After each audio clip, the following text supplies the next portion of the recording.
সবজির এখন প্রচুর দাম, তাই একটু সাশ্রয়ী হতে হবে, রান্নাবান্না করতে হবে বুঝে শুনে।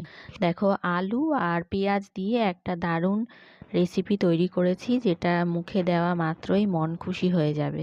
তো প্রথমে কাঁচা আলু দুটোকে ভালো করে গ্রেট করে নিয়ে ধুয়ে নিয়েছি। তার মধ্যে দিয়ে দিয়েছি পেঁয়াজ কুচি, লঙ্কা কুচি, হলুদ গুঁড়ো, লবণ আর কালো জিরে দিয়ে একটু চটকে চটকে মেখে নিয়েছি।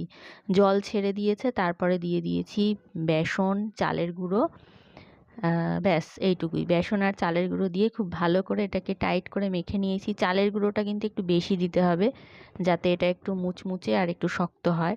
তারপরে হাতে করে এরকমভাবে একটু পাতলা পাতলা করে তেলে ছেড়ে দিয়েছি। তারপরে লাল লাল করে এপিঠ ওপিঠ ঘুরিয়ে মুচমুচে করে ভেজে নিলেই তৈরি হয়ে গেল আলু পেঁয়াজের পকোড়া। ডাল ভাত আর সঙ্গে এরকম 2-4টে পকোড়া থাকলে খাওয়া একেবারে জমে যাবে। রেসিপি ভালো লাগলে সাবস্ক্রাইব করতে ভুলো না।